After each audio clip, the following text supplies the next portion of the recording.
안녕하십니까? 오늘은 21번째 강의, 성경 공부로는 7번째 성경 공부를 함께 하도록 하겠습니다. 오늘 우리가 잘 알고 있는 누가복음 15장에 나와 있는 돌아온 탕자, 잃어버린 아들의 비유에 대해서 한번 이야기를 나누려고 합니다. 제가 먼저 여러분에게 그 이야기를 해드리도록 하겠습니다. 많은 세리들과 죄인들이 예수님께 말씀을 들으려고 모여들었습니다. 그러자 바리새인들과 율법 학자들은 서로 말하기 시작했습니다. 아니, 저 사람이 죄인들과 어울리더니 이제는 죄인들과 식사까지 함께 하는구나. 그걸 아신 예수님께서 다음과 같은 비유를 그들에게 말씀하셨습니다. 너희 중에 한 사람에게 두 아들이 있었다. 그런데 둘째 아들이 아버지에게 말하기를, 아버지, 내가 받아야 할 몫의 재산을 저에게 지금 주세요. 그러자 아버지는 그 둘째 아들에게 줄 재산을 다 주었다. 그리고 큰 아들에게도 재산을 나누어 주었다. 그러자 며칠이 못 되어 가지고 이 둘째 아들은 모든 재산을 정리해 가지고 먼 나라로 떠나버렸다. 그런데 그 둘째 아들은 그곳에서 방탕한 생활을 통해서 그 모든 재산을 다 날려버렸다. 재산을 다 잃어버린 후에 그 마을에 심한 흉년이 왔다. 그래서 그 사람은 한 사람의 집에 들어가서 그 집 사람과 더부살을 하게 되었고, 그 집 주인은 이 사람을 들에 내보내서 돼지를 치게 했다. 이 사람은 돼지가 먹는 쥐엄나무 열매라도 먹어서 배를 채우고 싶었지만 그것마저도 주는 사람이 없었다. 그래서 그때야 제정신이 돌아온 그 아들이 혼잣말로 이렇게 말했다. 우리 아버지에게는 품꾼이 많고 그들에게는 풍족한 음식이 있고 음식이 먹고 남았는데 나는 여기서 굶어 죽게 되었구나.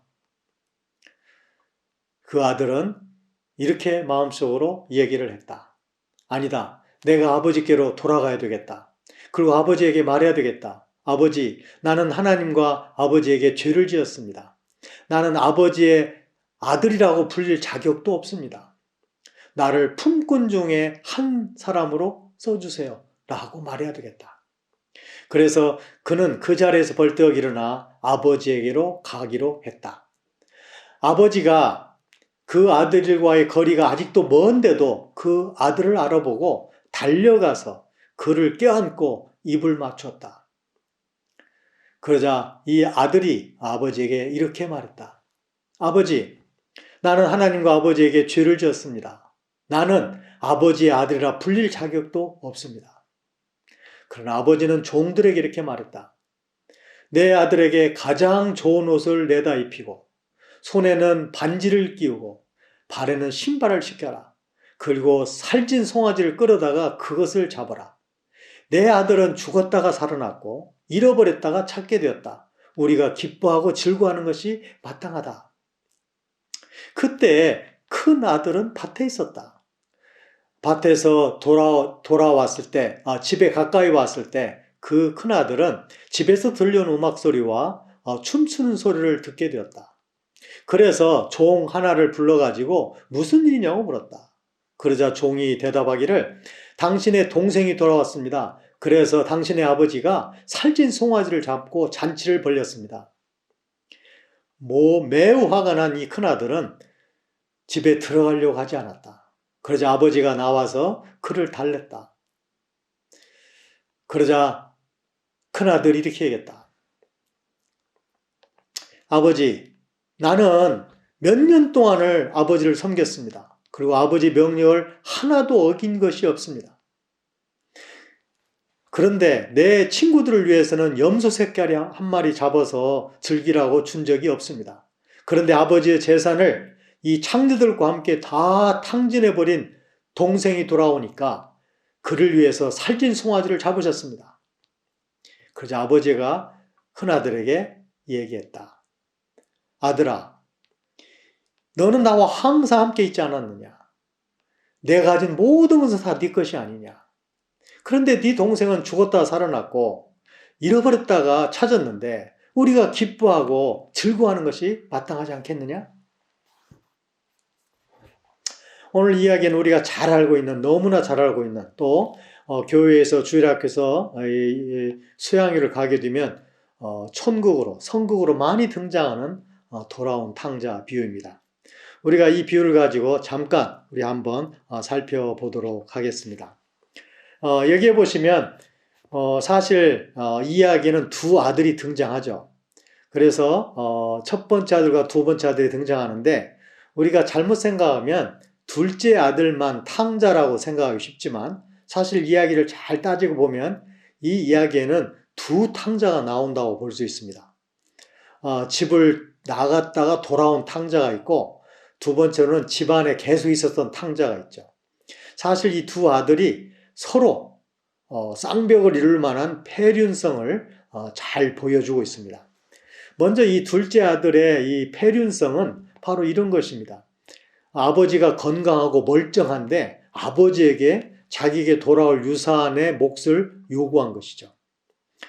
사실 이 중동 지방에 그 당시에 아버지가 건강하고 아버지가 멀쩡한데 병이나 문제가 없는데 그 살아있는 아버지 보고 유산을 달라고 하는 아들이 있다면 그건 폐륜아라고 사람들은 불렀습니다. 케니스 베일리라는 중동 문화 연구를 오랫동안 하신 분이 있는데요. 그분이 시인과 농부라는 책에서 그분이 이런 말을 하죠. 그분이 중동 지방에 연구를 위해서 30년 동안 살면서 중동 지방의 아버지들에게 묻습니다. 100명의 아버지들에게 묻습니다. 만약에 당신이 건강하고 아무 문제가 없는데 당신의 아들이 당신 보고 유산을 달라고 하면 어떻게 하겠느냐. 그 100명의 아버지는 다 이렇게 얘기했어요. 그런 아이라면 너무 폐륜하기 때문에 때려야 된다. 사실 이 둘째 아들은 굉장히 큰 잘못을 아버지에게 하고 있는 것이죠. 그리고 그는 그 재산을 며칠이 못 되어가지고 정리해서 갔다고 그랬습니다. 사실 아버지의 이 유산으로 받은 재산을 정리를 하는 것이 불가능합니다. 왜냐하면 아버지가 돌아가셔야 그 재산이 온전히 자기에 오기 때문에. 그런데도 정리할 수 있다는 거 뭐냐면 이 소유권을 아주 헐값에 넘겼다는 의미가 됩니다. 그래서 굉장히 싼 가격에 재산을 많이 축내면서 그 재산을 정리해가지고 먼 나라로 떠나죠. 그리고 그곳에서 그 돈을 건실한 곳에 의미 있는 곳에 쓴 게 아니라 방탕한 생활에 다 사용하게 되죠. 그런 점에서 이 아이는 정말 그 부모에게, 그 특별히 아버지에게 엄청나게 폐륜적인 행동을 했다고 말할 수 있습니다. 그런데 우리가 이 내용을 우리가 듣게 될 때 여기에 나와 있는 문화적인 요소들을 많이 이해할수록 이 성경 이야기에, 특별히 예수님의 이 비유에 깊은 의미를 깨달을 수 있습니다.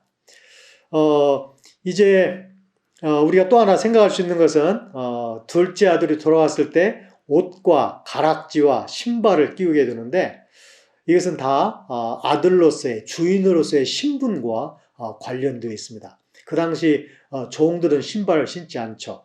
가락지를 끼웠다는 것은 이 주인급이라는 것이고 또 좋은 옷을 입었다는 것은 역시 주인의 아들, 주인이라는 것을 의미하고 있습니다. 신분이 완전하게 회복되는 것을 우리가 볼 수 있습니다.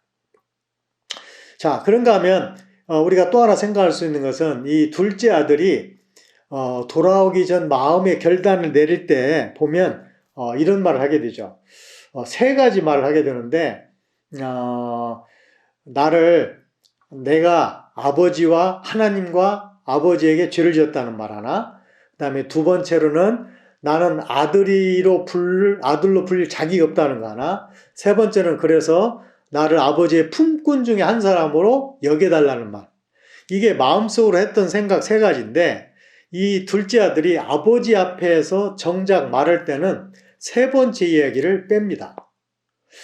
물론 뭐 정신이 없어서 아니면 아버지가 말을 끊어서 아니면 깜빡 잊고 말을 하지 않을 수도 있지만 이 이야기가 지금 예수님의 머릿속에서 정확히 짜여져 만든 이야기고 예수님이 하신 비유인데 똑같은 생각을 지금 전달하는 과정에서 세 번째를 빼먹은 것은 빼먹었다기보다는 일부러 뺀 것이 아니겠는가. 이 둘째 아들의 입장에서 이런 생각을 하게 됩니다.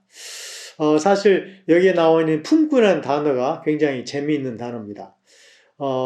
그 당시에 남의 집에 가서 일을 하는 사람은 세 종류가 있었어요. 한 사람은 둘로스예요. 둘로스는 완전히 소유권이 주인에게 있는 물건이나 다름없는 종이죠. 두 번째는 파이디아 또는 파이디온이라는 종입니다. 이건 그 둘로스 종들의 자녀인데 이건 소유권이 역시 주인에게 있으면서도 그 둘로스보다는 굉장히 자유가 어느 정도 보장되어 있는 그런 신분이었습니다. 그러니까 종은 종이지만 어느 정도 자유가 있는 종이었어요. 그 다음에 세 번째가 품꾼입니다. 이 품꾼은 미스티오스라는 단어를 썼는데 미스티오스는 완전히 자유로운 맞아면 고용 직원이죠. 고용 직원. 이 사람들은 바깥에서 자기 집에 살면서 자기 생활을 영위하면서 일하고 돈만 품삯만 받아가는 사람이었어요. 그러면 이 아들이 이렇게 말할 수 있죠. 아버지, 저를 이제 종들 중에 하나로 써주세요. 저는 평생 제 잘못을 사죄하며 갚겠어요. 이렇게 말해도 되는데 이 아들이 뭐라고 하냐면 나를 품꾼 중에 하나로 써주세요. 이 말은 아버지, 나는 아직도 쓸모가 있습니다. 내가 손에 끼친 것은 내가 열심히 일해서 갚겠습니다. 그러니까 아버지의 은혜에 완전히 의존하는 그런 자세보다는 나도 어느 정도 쓸모가 있고 나도 나름대로 최선을 다해서 갚을 테니까 너무 나를 그렇게 무시하지 말라라는 그런 묘한 의미를 깔고 있다고도 볼 수 있습니다.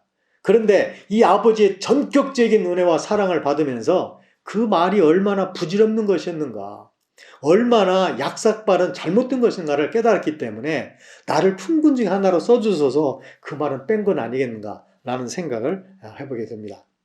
우리가 이제 또 생각할 수 있는 것은 이 큰아들의 폐륜성입니다. 이 큰아들은 사실 자신의 역할을 굉장히 소홀히 하죠. 왜냐하면 사실 아버지와 둘째 아들이 불화가 일어난 거나 마찬가지인데 그러면 중재를 누가 해야 되는가? 큰아들이 해야 되죠. 그리고 둘째 아들이 요구한 이 재산 요구는 엄청나게 잘못된 것이라는 걸 이 아들도 알고 있을 거예요. 그런데 아버지가 두 아들에게 재산을 나눠줄 때 큰아들도 그대로 재산을 받습니다. 나중에 이 큰아들이 아버지에게 어떤 또 폐륜화적 행동을 하냐면 아버지가 연 잔치에 둘째 아들 때문에 그 잔치에 들어가지 않겠다는 거예요. 집에 들어가지 않겠다는 거예요. 이건 대놓고 동네 모든 사람들에게 그 당시에 체면이 굉장히 중요한 그 사회에서 아버지의 권위를 대놓고 무시하는 아주 폐륜적인 행동이라고 말할 수 있습니다. 그런가 하면 이 큰아들의 불평도 내용을 들어보면 이 아들이 집에 아버지와 함께 있었지만 정말 제대로 된 아버지와의 교제는 없었다는 걸 알 수 있습니다. 마치 자기는 종처럼 일했다는 겁니다. 수년 동안 일을 했다는 거예요. 그런가 하면 또 뭐라고 말하냐면 아버지의 명령을 어긴 적이 없다는 것입니다. 그러면서 아버지에게 불평하기를 왜 나의 친구와 나를 위해서는 양새끼 한 마리 잡아주지 않느냐. 사실 아버지에게 재산을 받았기 때문에 이 아들은 자기가 양새끼를 잡으면 되고 송아지를 잡으면 되는 것이에요. 그러나 이 큰아들의 이 아버지와의 관계가 주인과 주인의 관계가 아니고 마치 주인과 종의 관계처럼 되어 있기 때문에 그리고 아버지의 권위를 정면으로 무시하기 때문에 바로 이 큰아들마저도 폐륜하는 사실을 알 수 있습니다. 그래서 집안에 있는 탕자죠. 사실 오늘 제가 배경에서 말씀드렸던 것처럼 이 세리나 이 죄인들은 둘째 아들처럼 나갔다가 회개하고 돌아온 탕자예요, 사실. 그러나 유대인들, 특별히 바리새인과 율법 학자들은 자기들은 아버지와 함께 있다고 말하지만 하나님 안에 있다고 말하지만 교제와 관계는 완전히 끊어져 있는 잘못된 집안에 있는 탕자라는 사실을 예수님께서 우리에게 이 이야기를 통해서 그들에게 또 우리에게 보여주고 있습니다. 오늘 특별히 이 이야기를 통해서 우리가 한 가지 깊이 새겨야 할 것은 이 앞에 나와 있는 비유들과의 관계입니다. 잃어버린 동전의 비유, 잃어버린 양의 비유, 잃어버린 아들의 비유, 이 세 개의 비유를 통해서 우리에게 분명히 말씀해 주시는 것은 하나님께서 잃어버린 자들을 얼마나 애타게 찾으시는지, 그리고 그 뒤 돌아오는 걸 얼마나 기뻐하시는지, 그 아버지의 마음을 그런 이해할 수 있는